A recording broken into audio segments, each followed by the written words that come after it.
অমরবীরদের শ্রদ্ধায় আগরতলায় আবেগঘন বিজয় দিবস পালন। অ্যালবার্ট এক্কা স্মৃতিসৌধে গার্ড অফ অনারে নত হল গর্বিত রাজ্যবাসী। কার্গিল বিজয় দিবস উপলক্ষে রবিবার আগরতলার লিচুবাগান স্থিত অ্যালবার্ট এক্কা ওয়ার মেমোরিয়াল পার্কে যথাযোগ্য মর্যাদায়, শৃঙ্খলা এবং গাম্ভীর্যের সঙ্গে দিনটি পালন করা হয়।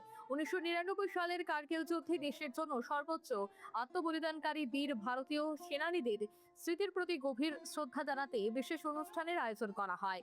অনুষ্ঠানের শুরুতেই শহীদ বীর সেনানীদের সম্মানে গার্ড অফ অনার প্রদান করা হয়।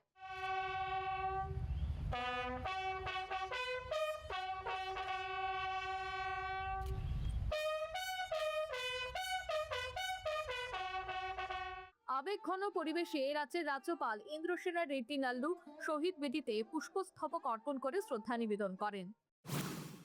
अपने घर में कोई बुजुर्ग आदमी गुजर जाने के बाद हर साल उनके रिमाइंड करते हुए उनके बाद में अपन श्रद्धांजलि घटित करते हैं।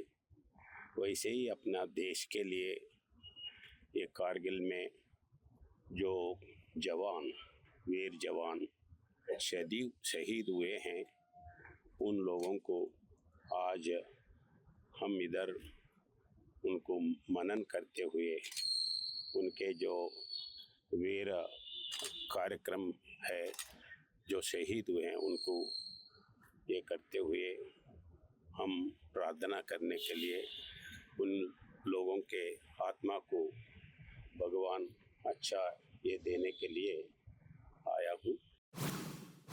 রাজ্যপালের সঙ্গে সেনাবাহিনীর উচ্চপদস্থ আধিকারিক, প্রশাসনের শীর্ষ কর্তাব্যক্তি এবং বিশিষ্ট ব্যক্তিরাও পুষ্পার্ঘ্য অর্পণ করেন।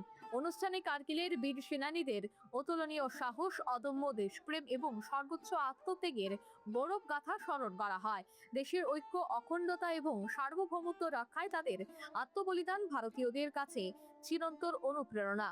উপস্থিত সকলে নীরব শ্রদ্ধা নিবেদন করে শহীদদের আদর্শ অনুসরণের অঙ্গীকার ব্যক্ত করেন। কার্গিলের অমরবীরদের আত্মত্যাগ ভারতের ইতিহাসে স্বর্ণাক্ষরে লেখা থাকবে। তাদের বীরত্ব, ত্যাগ এবং কর্তব্যনিষ্ঠা প্রতিটি ভারতীয়ের হৃদয়ে দেশপ্রেমের শিখা জ্বালিয়ে আগামী প্রজন্মকে মাতৃভূমির সেবায় আত্মনিয়োগ প্রেরণা যোগাবে। Bureau report, news vanguard.